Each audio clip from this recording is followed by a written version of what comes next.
Okay, तो चलिए इसे थोड़ा विस्तार से समझते हैं। आज के हमारे इस डीप डाइव में एक बहुत ही मतलब एक बहुत ही दिलचस्प टॉपिक है। बिल्कुल। मान लीजिए कोई इंसान है जो अपनी सेहत को लेकर बहुत ज्यादा अवेयर है। हम्म। वो रोज सुबह उठकर कच्चे पालक का जूस पी रहा हाँ, जो कि आजकल बहुत आम है। है ना? और दोपहर में वो कटोरी भर के दाल खा रहा है, रात को ढेर सारी हरी सब्जियां खा रहा है।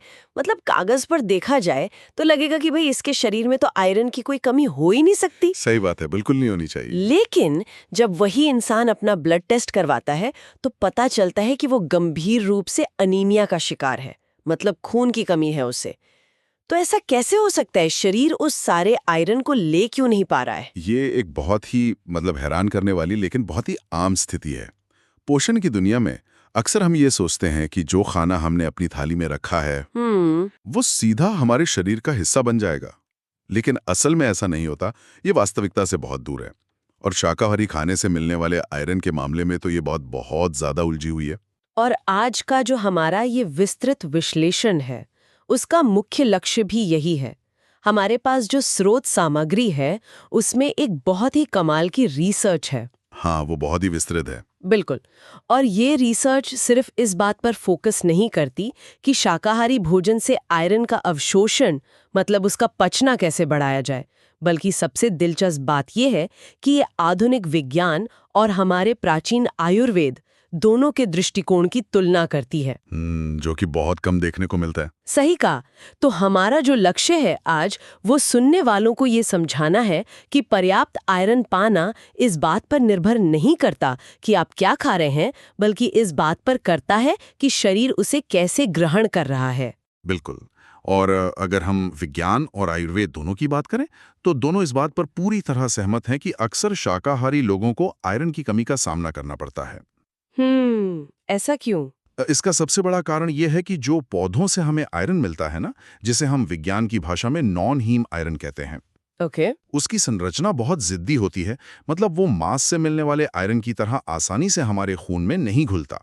हमारे शरीर को उसे पचाने के लिए सच में बहुत मशक्कत करनी पड़ती है। तो चलिए इस समस्या के एकदम जड़ तक पहुंचते हैं। मतलब विज्ञान हमें बता रहा है कि खाने में आयरन है, लेकिन शरीर उसे ले नहीं पा रहा। तो स्रोत के अनुसार आधुनिक विज्ञान इस पहेली को कैसे सुलझाता है? तो देखिए, विज्ञान इस पूरी प्रक्रिया को एक तरह से रसायनों के खेल की तरह देखता है। स्रोत सामग्री में दो बहुत ही भारी शब्दों का इस्तेमाल हुआ है। एक है एनहांसर्स, मतलब बढ़ाने वाले तत्व? बिल्कुल, जो आयरन को सोखने की क्षमता बढ़ाते हैं। और दूसरा है इनहिबिटर्स, यानी वो तत्व जो इस प्रक्रिया में रुकावट डालते हैं। ओके, तो अगर हम पहले एनहांसर्स की बात करें तो आधुनिक विज्ञान के पास इसके लिए एक बहुत ही शक्तिशाली हथियार है, और वो है विटामिन सी। अरे हाँ, स्रोतों में इसका एक बहुत ही रोचक आंकड़ा दिया गया है, मुझे याद आ रहा है। उसमें लिखा था कि अगर खाने में सिर्फ 25 से 50 मिलीग्राम विटामिन सी मिला दिया जाए, जो कि बहुत थोड़ी सी मात्रा है। हाँ, मतलब लगभग आधा शिमला मिर्च या सिर्फ 2 चम्मच नींबू का रस, तो उस खाने से आयरन का अवशोषण 2 गुना या 3 गुना तक बढ़ जाता है। बिल्कुल, 2 से 3 गुना। ये कोई छोटी बात नहीं है। लेकिन मेरा एक सवाल है, उन 2 चम्मच नींबू के रस में ऐसा क्या जादू है कि वो पेट में जाते ही आयरन को इतना एक्टिव कर देता है? इसके पीछे ना एक बहुत ही सुंदर रासायनिक प्रक्रिया काम करती है। जैसे मैंने पहले बताया कि पौधों वाला नॉन हीम आयरन एक बहुत ही जटिल और सख्त रूप में बंधा होता है। और जब हम उसके साथ विटामिन सी लेते हैं तो वो विटामिन सी पेट के एसिड के साथ मिल जाता है और उस जिद्दी आयरन के अणुओं को पूरी तरह तोड़ देता है। अच्छा, तो वो उसे आसान बना देता है। एकदम सही। वो उसे एक ऐसे सरल रूप में बदल देता है जिसे हमारी आंतों की कोशिकाएं तुरंत पहचान लेती हैं और सोख लेती हैं। और इसके लिए सिर्फ नींबू ही नहीं, संतरा, शिमला मिर्च, ब्रोकली, टमाटर, आंवला, ये सब बहुत अच्छा काम करते हैं। मैं सोच रही थी, अगर इसे हम एक इमेजिनेशन के तौर पे देखें, एक एनालॉजी बनाएं, तो मान लेते हैं कि प्लांट बेस्ड आयरन एक वीआईपी मेहमान की तरह है। बढ़िया उदाहरण है। और वो जो फाइटिक एसिड या जो जटिल संरचना है, वो उस क्लब का एक बहुत ही कड़क बाउंसर है जो उसे अंदर नहीं जाने दे रहा। हाँ, लेकिन जैसे ही आप विटामिन सी वाला वीआईपी पास दिखाते हैं, वो बाउंसर तुरंत रास्ता छोड़ देता है और आयरन सीधे क्लब में, मतलब खून में पहुंच जाता है। ये तुलना तो बहुत ही सटीक है। लेकिन पता है, कहानी सिर्फ इस वीआईपी पास तक खत्म नहीं होती। जहां विटामिन सी जैसा अच्छा दोस्त है, वहीं हमारे खाने में कुछ बहुत ही कड़क पहरेदार भी बैठे हैं जो किसी भी हालत में नहीं चाहते कि आयरन शरीर के अंदर जाए। ओह, ओह, तो इनहिबिटर्स की बात कर रहे हैं आप। बिल्कुल। और इनमें सबसे बड़ा नाम है फाइटिक एसिड। हाँ, मैंने स्रोतों में पढ़ा था। इस फाइटिक एसिड का बहुत जिक्र है। ये बीजों में, अनाज में और दालों में प्राकृतिक रूप से होता है ना? हाँ, एकदम प्राकृतिक है। लेकिन मुझे ये समझ नहीं आता कि पौधे अपने ही बीजों में ऐसा तत्व क्यों रखते हैं जो उनके पोषण को रोक दे। मतलब ये तो अजीब है ना? अजीब लगता है, लेकिन ये प्रकृति का अपना तरीका है। दरअसल पौधे अपने बीजों को बचाना चाहते हैं। फाइटिक एसिड असल में बीज की रक्षा प्रणाली का हिस्सा है। अच्छा, एक तरह का डिफेंस मैकेनिज्म। हाँ, ये बीज के अंदर जो खनिज होते हैं ना, जैसे आयरन हो गया, जिंक हो गया, उनको तब तक जकड़ कर रखता है जब तक कि उस बीज को मिट्टी और पानी नहीं मिल जाता। ओहो। समस्या तब होती है जब हम इंसान उन बीजों या दालों को बस उसी अवस्था में खा लेते हैं। पेट में जाकर ये फाइटिक एसिड आयरन को एक जाल में फंसा लेता है और शरीर को उसे सोखने ही नहीं देता। तो क्या इसका मतलब ये हुआ कि हम चाहे कितनी भी महंगी और पौष्टिक दालें खा लें, वो फाइटिक एसिड सारा आयरन शरीर से बाहर ही निकाल देगा? इसका कोई तो उपाय होगा विज्ञान के पास। बिल्कुल है। विज्ञान इस जाल को तोड़ने के बहुत ही प्रैक्टिकल तरीके बताता है। अगर आप फलियों और दालों को पकाने से पहले मान लीजिए 12 से 18 घंटे के लिए पानी में भिगो दें और फिर उस पानी को फेंक दें, तो फाइटिक एसिड की मात्रा काफी हद तक कम हो जाती है। मुझे याद आ रहा है कि स्रोत सामग्री में स्प्राउटिंग मतलब अंकुरित करने का भी बहुत जिक्र है। हाँ, स्प्राउटिंग तो और भी बेहतरीन है। उसमें था कि 2-3 दिन तक अंकुरित करने से ये बाधक तत्व लगभग खत्म हो जाता है। लेकिन पानी में भिगोने से ऐसा होता क्या है कि वो फाइटिक एसिड टूट जाता है? ये बहुत ही मजेदार विज्ञान है। जैसे ही हम बीज को पानी में डालते हैं ना, बीज को लगता है कि अरे वाह, मुझे तो मिट्टी मिल गई। अच्छा। उसे लगता है कि अब पौधे बनने का टाइम आ गया। बिल्कुल। उसे लगता है बढ़ने का समय आ गया है। तो इस प्रक्रिया में बीज के अंदर जो सोए हुए एंजाइम्स होते हैं वो जाग जाते हैं, और उनमें से एक एंजाइम ऐसा होता है जो सीधे फाइटिक एसिड को खाना शुरू कर देता है। अरे वाह। ताकि बीज को बड़ा होने के लिए वो आयरन मिल सके। और जब हम उस अंकुरित बीज को खाते हैं तो हमें वो सारा आयरन बिल्कुल फ्री में आसानी से मिल जाता है। ये तो कमाल का प्रोसेस है। और सिर्फ यही नहीं, खमीर उठाने की जो प्रक्रिया होती है जिसे हम फर्मेंटेशन कहते हैं, जैसे इडली या डोसा बनाने में। हाँ, इडली, डोसा या खमीर वाली ब्रेड जिसे हम सोरडो कहते हैं, ये भी इसी सिद्धांत पर काम करती है। खमीर के बैक्टीरिया फाइटिक एसिड को पूरी तरह से नष्ट कर देते हैं। ये सच में बहुत ही अद्भुत जानकारी है। लेकिन पता है, स्रोतों में कुछ और ऐसी चीजों का भी जिक्र है जो मुझे थोड़ा परेशान कर रही हैं। क्या? जैसे भारत में नाश्ते के साथ चाय पीने की बहुत पुरानी आदत है। हम लोग पोहा खाते हैं और साथ में गर्मा गर्म चाय पीते हैं। क्या ये भी आयरन के रास्ते में कोई दीवार खड़ी करता है? दुर्भाग्य से हाँ, ये एक बहुत बड़ी समस्या है। सच में? हाँ, चाय और कॉफी में टैनिन्स नाम के रासायनिक तत्व होते हैं, और ये टैनिन्स भी फाइटिक एसिड की तरह ही काम करते हैं। ये आयरन के साथ एक बहुत मजबूत गांठ बना लेते हैं। Oh no.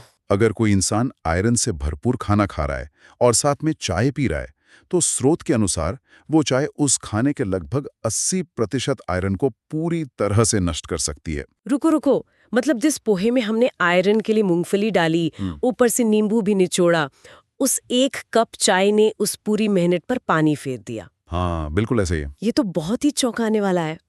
और हाँ, स्रोतों में कैल्शियम को लेकर भी एक वार्निंग दी गई थी। कैल्शियम का भी अपना रोल है। अगर मैं पालक के साथ पनीर खा रही हूँ, जो कि बहुत आम है, पालक पनीर तो सब खाते हैं, तो क्या पनीर का कैल्शियम उस पालक के आयरन को रोक रहा है? एकदम सही पकड़ा आपने। बात यह है कि कैल्शियम और आयरन दोनों ही शरीर में घुसने के लिए एक ही रास्ते का इस्तेमाल करते हैं। अच्छा, एक ही दरवाजा है दोनों के लिए? हाँ, तो जब खाने में बहुत सारा कैल्शियम आ जाता है, जैसे कि दूध या पनीर से, तो वो कैल्शियम उस दरवाजे पर कब्जा कर लेता है और बेचारे आयरन को बाहर ही धकेल देता है। ओहो। इसलिए विज्ञान हमेशा ये सलाह देता है कि दूध या पनीर जैसी चीजों को अपने आयरन वाले मुख्य भोजन से कम 2 घंटे अलग रखना चाहिए। ये तो बहुत ही प्रैक्टिकल टिप है। और इसके अलावा एक और बहुत पारंपरिक तरीका स्रोतों में बताया गया था, लोहे के बर्तन या कास्ट आयरन की कढ़ाई में खाना पकाना। हाँ, ये बहुत ही असरदार तरीका है, खासकर तब जब उसमें टमाटर जैसी खट्टी चीजें पकाई जाएं। तो उससे होता क्या है? वो जो भोजन की खटास होती है ना, वो कढ़ाई के लोहे को बहुत ही सूक्ष्म रूप में पिघलाकर सीधे हमारे खाने में मिला देती है। इससे हमारे खाने में प्राकृतिक रूप से आयरन बढ़ जाता है। वाओ! तो विज्ञान तो हमें एकदम साफ तौर पर बता रहा है कि रसायनों को कैसे बैलेंस करना है, वीआईपी पास कैसे देना है और पहरेदारों को कैसे हटाना है। बिल्कुल। लेकिन यहाँ बात वाकई दिलचस्प हो जाती है। क्या हो अगर हमारा शरीर उस आयरन को लेने के लिए ही तैयार ना हो? ये एक बहुत बड़ा सवाल है। और यहीं से हमारी स्रोत सामग्री एक बिल्कुल अलग और बहुत ही गहरी दिशा में मुड़ जाती है, आयुर्वेद की तरफ। जब हम इस आयुर्वेदिक दृष्टिकोण को पढ़ते हैं तो सबसे हैरानी की बात ये लगती है कि आयुर्वेद आयरन नाम के किसी तत्व पर बात ही नहीं करता। और यही आयुर्वेद की सबसे बड़ी खूबसूरती है। आयुर्वेद ना हमारे शरीर को रसायनों या खनिजों के किसी डिब्रे की तरह नहीं देखता, वो एकदम जड़ों पर काम करता है। तो वो आयरन की कमी को कैसे देखता है? आयुर्वेद रक्त धातु यानी ब्लड टिश्यू और अग्नि यानी हमारी पाचन की आग पर ध्यान केंद्रित करता है। अगर शरीर में खून की कमी है तो आयुर्वेदिक नजरिया ये नहीं मानता कि आपके खाने में आयरन कम है। तो वो क्या मानता है? वो ये मानता है कि आपके शरीर की जो अग्नि है वो कमजोर पड़ गई है और इस वजह से वो खाने को सही से पचाकर उसे खून में बदल ही नहीं पा रही है। अच्छा, और स्रोतों में आम नाम के एक तत्व का भी बहुत बार जिक्र आया है। उसमें बताया गया था कि गलत खानपान से शरीर में आम जमा होने लगता है। ये आम क्या है? ये बहुत जरूरी कॉन्सेप्ट है। इसे आप एक बंद पाइपलाइन की तरह समझिए। जब हमारी पाचन की आग कमजोर होती है तो खाना ठीक से पचता नहीं है, वो पेट में ही पड़े पड़े सड़ने लगता है। ओह, ये तो सुनने में ही खराब लग रहा है। हाँ, और इस अधपचे खाने से एक चिपचिपा जहरीला पदार्थ बनता है जिसे आयुर्वेद में आम या टॉक्सिन्स कहते हैं। ये आम हमारी आंतों की दीवारों पर जाकर चिपक जाता है। अच्छा, तो वो एक लेयर बना लेता है। बिल्कुल।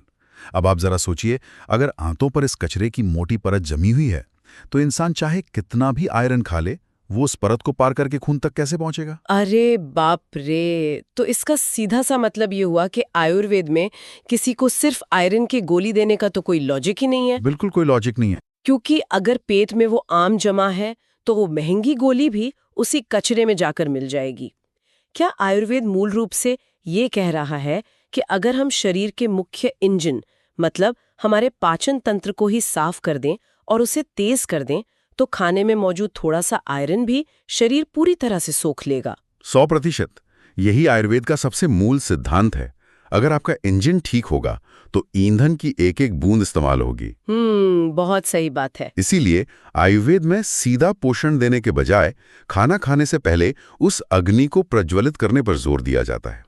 आपने स्रोतों में पढ़ा होगा, खाना खाने से पहले अदरक का एक छोटा टुकड़ा सेंधा नमक के साथ खाने की सलाह दी गई है। हाँ, मैंने पढ़ा था। और इसके अलावा त्रिकटु का भी बहुत महत्व बताया गया था। हाँ, त्रिकटु मतलब 3 तीखी चीजें, सौंठ, काली मिर्च और पिपली का मिश्रण। लेकिन ये त्रिकटु शरीर के अंदर जाकर करता क्या है? देखिए, ये मिश्रण पेट में जाते ही ना एक जबरदस्त गर्मी पैदा करता है। ओके। और हमारे पेट की दीवारों में खून का प्रवाह यानी ब्लड फ्लो बढ़ा देता है। ओके। इससे हमारे पाचक रस बहुत तेजी से निकलने लगते हैं और शरीर भोजन को तोड़ने और उसमें से हर एक पोषक तत्व को सोखने के लिए एकदम रेडी हो जाता है। वाओ! और आयुर्वेदिक स्रोतों में कुछ खाने की चीजों को भी बहुत गुणकारी माना गया है, जैसे काले तिल, गुड़, अनार और कमल ककड़ी। ये सब रक्त धातु के लिए बेहतरीन है। लेकिन मुझे एक बात और पूछनी थी। स्रोतों में कुछ विशेष जड़ी बूटियों का भी जिक्र था, जैसे पुनर्नवा, गुडुची और अश्वगंधा। जी। लेकिन ये खून कैसे बढ़ाते हैं? मतलब इनमें तो कोई भारी मात्रा में आयरन नहीं होता ना? सही सवाल है। ये जड़ी बूटियां सीधे तौर पर खून नहीं बढ़ाती, बल्कि ये हमारे लिवर को साफ और मजबूत करती हैं। अच्छा, लिवर का क्या रोल है इसमें? लिवर हमारे शरीर की वो फैक्ट्री है जहां खून के लाल कणों को मैनेज किया जाता है। जब हमारा लिवर अच्छे से काम करता है तो शरीर खुद ब खुद अपना ब्लड प्रोडक्शन बेहतर कर लेता है। ये सच में दिमाग को झकझोर देने वाला है। मतलब सोचिए ना, एक तरफ हमारे पास आधुनिक विज्ञान है जो माइक्रोस्कोप के नीचे बैठकर अणुओं को देख रहा है। हाँ, एकदम माइक्रो लेवल पर। और दूसरी तरफ आयुर्वेद है जो पूरे शरीर के पर्यावरण को और पाचन की आग को महसूस कर रहा है। लेकिन पता है, जब हम स्रोत सामग्री के अगले हिस्से में जाते हैं तो एक ऐसा पॉइंट आता है जहां ये दोनों बिल्कुल अलग विचारधाराएं एक ही निष्कर्ष पर पहुंच जाती हैं। और विज्ञान और आयुर्वेद का ये जो संगम है ना, ये बहुत ही खूबसूरत है, क्योंकि दोनों के रास्ते एकदम अलग हैं लेकिन मंजिल बिल्कुल एक है। इसके कुछ उदाहरण दीजिए ना। जैसे बीजों और दालों को भिगोने की बात ही ले लीजिए। आधुनिक विज्ञान कहता है कि भाई ये फाइटेट्स को कम करने के लिए जरूरी है, ताकि आयरन बाहर आ सके। और आयुर्वेद कहता है कि सूखे अनाज बहुत भारी और रूखे होते हैं, उन्हें रात भर भिगोने से उनकी कठोरता खत्म हो जाती है, उनमें नमी आती है और वो उस अग्नि के लिए पचने लायक बन जाते हैं। बिल्कुल। मतलब कारण दोनों के अलग हैं, लेकिन काम एक ही हो रहा है। एकदम सही। और फर्मेंटेड खाने का उदाहरण भी बिल्कुल ऐसा ही है। इडली या डोसा को दोनों ही विचारधाराओं में बहुत बेहतरीन माना गया है। हाँ, और वो खाने के साथ चाय या कॉफी ना पीने वाली जो सलाह थी, वो भी तो दोनों जगह एक जैसी है। हाँ, विज्ञान उसे टैनिन्स का रासायनिक असर कह रहा है और आयुर्वेद उसे पाचन की आग को बुझाने वाली बाधा मानता है। और तो और विज्ञान दूध के कैल्शियम को आयरन का दुश्मन बताता है, याद है? हाँ, अभी हमने बात की थी। आयुर्वेद में भी दूध को दालों या आयरन वाले भारी भोजन के साथ विरुद्ध आहार माना गया है। ओहो, मतलब विरुद्ध आहार जो शरीर में जहर या टॉक्सिन बनाता है। बिल्कुल, लेकिन इन दोनों के बीच एक बहुत ही जबरदस्त विरोधाभास भी है। एक कॉन्ट्रडिक्शन है जिसने मेरा ध्यान सबसे ज्यादा खींचा। आप कच्चे पालक की बात कर रही हैं? हाँ, आजकल हम देखते हैं कि जितने भी हेल्थ कॉन्शियस लोग हैं, वो सलाद में ढेर सारा कच्चा पालक खाते हैं। कच्चे पालक की स्मूदी पीना, उसका रस पीना तो आजकल एक बहुत बड़ा ट्रेंड बन गया है। और यहीं पर सबसे बड़ा भ्रम पैदा होता है लोगों को। अगर हम आधुनिक विज्ञान से पूछें तो वो एकदम साफ चेतावनी देता है कि कच्चे पालक में ऑक्जेलेट्स नाम के रासायनिक तत्व बहुत ज्यादा मात्रा में होते हैं। तो ये ऑक्जेलेट्स क्या करते हैं? ये ऑक्जेलेट्स आयरन के साथ मिलकर पथरी जैसे छोटे छोटे कण बना लेते हैं और आयरन को शरीर में जाने से पूरी तरह रोक देते हैं। मतलब कच्चे पालक का वो जो कड़वा रस हम नाक बंद करके पी रहे हैं, उससे हमें आयरन मिल ही नहीं रहा है। ज्यादातर तो नहीं। और अगर हम आयुर्वेद के नजरिए से देखें तो वो कच्चे पालक के बारे में क्या कहता है? आयुर्वेद तो कच्चे और ठंडे पालक के एकदम सख्त खिलाफ है। आयुर्वेद के हिसाब से कच्चा पालक बहुत ही भारी, ठंडा और रूखा होता है। जिस इंसान की अग्नि पहले से ही कमजोर है, अगर उसके पेट में बर्फ जैसा ठंडा और कच्चा पालक डाल दिया जाए तो वो तो आग को ही बुझा देगा। बिल्कुल, वो पाचन तंत्र को पूरी तरह से सुन्न कर देगा और शरीर में वायु और दर्द बढ़ा देगा। ये तो सच में कमाल हो गया। मतलब विज्ञान ऑक्सीलेट्स को विलेन मान रहा है और आयुर्वेद उसकी ठंडी प्रकृति को, लेकिन कंक्लूजन दोनों का एक ही है कि कच्चा पालक नुकसानदेह है। हाँ, तो फिर स्रोत सामग्री इसका क्या समाधान देती है? पालक खाया कैसे जाए फिर? समाधान बहुत ही सिंपल है और दोनों विज्ञान उस पर पूरी तरह सहमत है। पालक को थोड़ा सा पका लें। बस इतना सा? हाँ, विज्ञान कहता है कि पालक को गर्म करने से उसके जो ऑक्सीलेट्स हैं वो टूट जाते हैं। हाँ। और आयुर्वेद कहता है कि पालक को अगर लहसुन, थोड़ा सा घी और मसालों का तड़का लगाकर पकाया जाए, हाँ, तो वो अग्नि के लिए बहुत हल्का, गरम और पचने लायक हो जाता है। वाओ, यानी वो जो छोटा सा तड़का हम लगाते हैं वो सिर्फ स्वाद के लिए नहीं है, वो एक बहुत गहरी रासायनिक प्रक्रिया है। एकदम सही। मतलब पालक के ऑक्सलेट्स टूट गए, घी ने उसे चिकनाई दे दी और लहसुन ने गर्माहट। ये तो सच में किसी केमिस्ट्री लैब में किए गए एक्सपेरिमेंट जैसा लग रहा है ना? हाँ। और एक और दिलचस्प बात थी स्रोतों में, शहद और मसालों को लेकर। आयुर्वेद में शहद को आयरन वाली चीजों के साथ बहुत अच्छा कॉम्बिनेशन माना गया है। हाँ, आयुर्वेद में शहद को ना योगवाही कहा जाता है। योगवाही? हाँ। इसका क्या मतलब है? योगवाही का मतलब है एक ऐसा वाहन या कैरियर जो औषधियों और पोषक तत्वों को शरीर के एकदम सूक्ष्म स्तर तक, मतलब एक एक कोशिका तक खींच कर ले जाता है। अच्छा, और विज्ञान क्या कहता है इसके बारे में? विज्ञान में अभी शहद को सीधे तौर पर आयरन बढ़ाने वाला प्रमाणित तो नहीं किया गया है, लेकिन इसे एक बहुत ही सुरक्षित और फायदेमंद तत्व जरूर माना जाता है। लेकिन मसालों के मामले में तो विज्ञान ने पूरी तरह से आयुर्वेद के सामने सिर झुका लिया है। बिल्कुल झुका लिया। मतलब आयुर्वेद हजारों सालों से त्रिकटु के इस्तेमाल की बात कर रहा है, जिसमें काली मिर्च होती है। और आज का जो मॉडर्न साइंस है वो ये प्रूव कर चुका है कि काली मिर्च में जो पिपरिन होता है, हाँ, पिपरिन, वो पेट में जाकर पोषक तत्वों के अवशोषण को कई गुना बढ़ा देता है। ये चीज ये साबित करती है कि हमारी जो प्राचीन भारतीय परंपराएं थीं वो मॉलिक्यूलर लेवल पर, यानी आणविक स्तर पर काम कर रही थीं, वो भी बिना किसी मॉडर्न लैब या माइक्रोस्कोप के। उन्होंने सिर्फ मानव शरीर की प्रतिक्रियाओं को देखकर ही वो सब समझ लिया था जो आज की मशीनें हमें अब बता रही हैं। तो अब इस पूरी थियोरेटिकल चर्चा को ने एक आम इंसान की रसोई तक लाते हैं। बिल्कुल। मतलब हमने इतना कुछ समझ लिया, लेकिन एक आम इंसान की थाली में ये सब दिखेगा कैसा? स्रोतों में इसका एक बहुत ही बढ़िया और प्रैक्टिकल उदाहरण दिया गया है। तो पहले विज्ञान वाली थाली देखते हैं। हाँ, अगर हम विज्ञान के नियमों के हिसाब से एक ऐसी थाली तैयार करें जो आयरन से भरपूर हो, तो वो कुछ ऐसी होगी। एक कटोरी दाल जिसे टमाटर डालकर पकाया गया हो। ओके। और खाते समय उसके ऊपर से ताज़ा नींबू का रस निचोड़ा गया हो, साथ में उबली हुई ब्रोकली हो, और सबसे कड़ा नियम, हाँ, वो चाय वाला। बिल्कुल, इस भोजन के 1 घंटे पहले और 1 घंटे बाद तक कोई चाय या कॉफी नहीं पी जाएगी। तो विज्ञान के नजरिए से ये थाली एकदम परफेक्ट है। इसमें पौधे वाला आयरन आ गया, विटामिन सी उस आयरन को सोखने के लिए वो ताला खोल रहा है, वो वीआईपी पास दे रहा है। हाँ, और चाय या कॉफी का कोई भी पहरेदार वहां मौजूद नहीं है। अब इसी के पैरेलल एक आयुर्वेदिक थाली को देखते हैं। स्रोतों में दाल और अनार की खिचड़ी का बहुत अच्छा जिक्र था। हाँ, और ये खिचड़ी कोई ऐसी आम सी खिचड़ी नहीं है। इसे बनाने का तरीका बहुत खास है। इसमें मूंग की दाल को रात भर भिगोया गया है ताकि फाइटिक एसिड निकल जाए। एकदम सही। फिर इसे चावल के साथ पकाया गया है, लेकिन पकाने में घी, हल्दी, ताज़ा अदरक, जीरा और काली मिर्च का इस्तेमाल किया गया है, जो कि सीधे पेट की अग्नि को तेज करने के लिए है। बिल्कुल। और परोसते समय इसके ऊपर ताज़े अनार के दाने और थोड़ा सा नींबू का रस डाला गया है। साथ में लहसुन और आंवला पाउडर के साथ भुना हुआ पालक भी है। वाओ!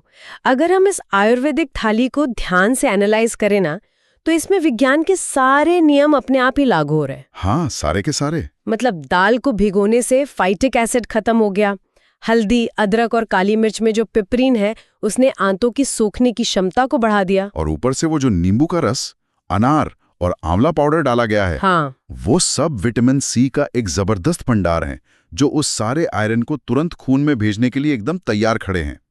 और घी ने ना केवल स्वाद बढ़ाया है, बल्कि फैट में घुलने वाले जितने भी विटामिन हैं उनको भी एक्टिव कर दिया है। ये सब हमें एक बहुत गहरा सबक सिखाता है। पोषण कोई ऐसी चीज नहीं है जिसे हम बस किसी डिब्बे से निकालकर गोली की तरह निगल लें। बिल्कुल नहीं। ये एक पूरी प्रक्रिया है जो रसोई में बीज को भिगोने से शुरू होती है और हमारे पेट की अग्नि तक जाती है। एकदम सही बात है। तो अगर हम आज के इस पूरे डीप डाइव और स्रोत सामग्री को एक जगह समेटें, तो हमारे पास कुछ बहुत ही क्लियर और प्रैक्टिकल नियम सामने आते हैं। पहला नियम है अपने पाचन को तैयार करना। हाँ, खाने से पहले अदरक या त्रिकटु का इस्तेमाल करके शरीर की अग्नि को जगाना बहुत जरूरी है, ताकि आपका शरीर उस खाने को ग्रहण करने के लिए पूरी तरह तैयार हो सके। बिल्कुल। और दूसरा नियम है विटामिन सी को अपना सबसे अच्छा दोस्त बनाना। खाने के टाइम नींबू, आंवला या शिमला मिर्च जैसी चीजों को शामिल करना आयरन के ताले को खोलने की सबसे बेस्ट चाबी है। और तीसरा नियम है भोजन की तैयारी का सही तरीका। दालों और बीजों को कभी भी ऐसे ही सीधे ना पकाएं, बर्तन का इस्तेमाल करें। और आखिरी नियम, बाधाओं को दूर रखें। मतलब अपने मुख्य खाने के साथ कभी भी दूध, चाय या कॉफी मत पीजिए। अगर हम सिर्फ इन छोटी छोटी बातों का ध्यान रख लेना, तो हम दवाइयों और सप्लीमेंट्स पर डिपेंड रहने के बजाय अपने रोजमर्रा के आम खाने को ही एक शक्तिशाली औषधि में बदल सकते हैं। बिल्कुल सही कहा आपने। हमारे शरीर की एक अपनी बुद्धिमत्ता होती है, एक अपनी इंटेलिजेंस होती है। जब हम उस बुद्धिमत्ता की रिस्पेक्ट करते हैं और उसे सही माहौल देते हैं, तो शरीर खुद ही अपना इलाज करने में सक्षम हो जाता है। सच में। और पता है, आज की इस चर्चा से मेरे मन में एक बहुत ही गहरा सवाल आ रहा है। क्या? शुरुआत में हमने बात की थी कि कैसे हम अक्सर आधुनिक विज्ञान के मशीनों पर ही पूरा भरोसा कर लेते हैं। हाँ, हम करते ही हैं। लेकिन जरा सोचिए, अगर हमारी प्राचीन भारतीय परंपराओं ने बिना किसी लैब के, बिना किसी माइक्रोस्कोप या एक्सरे मशीन के, सिर्फ खाना खाने के बाद शरीर की प्रतिक्रियाओं को महसूस